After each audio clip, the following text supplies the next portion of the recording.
Hi everyone, Brad here. Welcome to Airstream, Utah. Today on this Maintenance Monday, I'm going to talk about batteries. Join me. As you can see sitting here with me, I have three different types of batteries commonly found in an RV trailer or an Airstream. You have an AGM, absorbed glass matte battery, you have the standard lead acid battery, and you have your lithium battery. And I also have my little trickle charger over here. If you've paid attention in the last few weeks, I've done a couple videos on winterizing your rig. So how to do antifreeze or how to do air. And I just mentioned removing the batteries or disconnecting the batteries. One thing that you need to ensure of is your battery is topped off, meaning it's most charge on it you can put on it before you store it for the winter time. I'm going to start with your lead acid batteries. The lead acid batteries are the least favorable option for an RV simply because they don't last very long when you're pulling power from them, and they don't last very long in general over time. Lead acid batteries are fantastic for needing a short burst of energy and then getting recharged, but prolonged use of them, it drains pretty fast. That's why they're great for starting a car and then need to be recharged after that.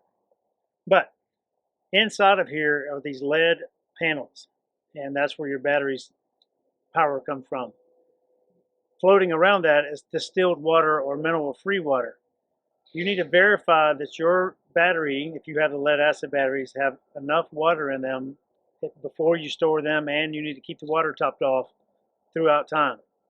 So as you camp for the summer season, and verify that you have enough water in your batteries, and as you store your batteries for the winter time, you need to make sure that you have enough water in them. One key factor: before you add water to it, make sure the battery is fully charged. If you refill the water in these batteries when the discharge is low and then you recharge them, the water can overflow. Winterizing the AGM battery is pretty simple. You just need to verify that it is fully charged and then remove any parasitic load from the battery.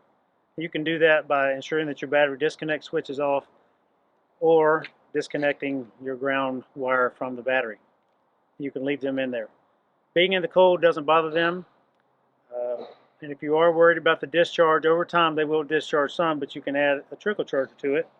And this is an old style trickle charger, but there's plenty of new versions of this trickle charger that can sense what type of battery and what type of voltage it needs. And you can put it on full charge or trickle charge, and it'll keep your battery levels fully loaded throughout your storage time. Moving over to the easiest is your lithium battery. So Battleborn lithium battery is this manufacturer this type of battery. All they say is fill them up to the fullest capacity of the battery and then remove any parasitic load, i.e. your battery disconnect switch or disconnect the ground wire, and then you can just leave them be. They're fine. And even if they do discharge some, you'll find this battery is going to be much more fully charged than any of these other batteries when you come back to your rig after the winter time. Many of these new Battleborn batteries come with a heater on them, and the heater function of the battery is only so it will accept a charge. One other option for trickle charging you have is your solar panels. If your solar panels are receiving sunlight, they're going to send a charge to your batteries at any moment. The only caveat to that is if you have the Battleborn battery and they're below freezing, they will not accept the charge. That's why they come with a battery heater.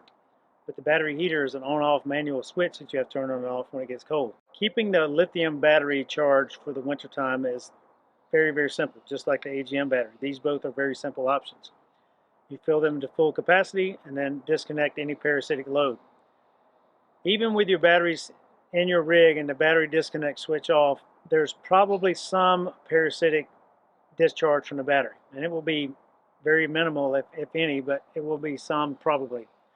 Depending on the configuration of your rig, depending on the wiring of your rig, and depending on how it was set up, and depending on any type of accessories you've added to your model, it could change the parasitic load on the batteries. So if you really want to make sure that there's no discharge from the battery, just disconnect the battery and just let it be. It's perfectly fine to be in cold temperatures. Any of these batteries are perfectly fine in cold temperatures. Just make sure that you start out with a full charge before you go. And with your lead acid battery, please ensure that you have fully charged it and that it's full of distilled water before you store it.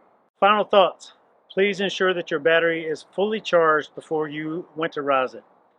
If you want to disconnect the battery, you can disconnect just the ground wire, or you can take the batteries completely out and you can put them in a more climate controlled area, i.e. your garage or somewhere else. Just make sure you keep them away from any heat source like a heater vent, and if you're going to put a trickle charger on it, check that trickle charger on occasion. That's it for this Maintenance Monday.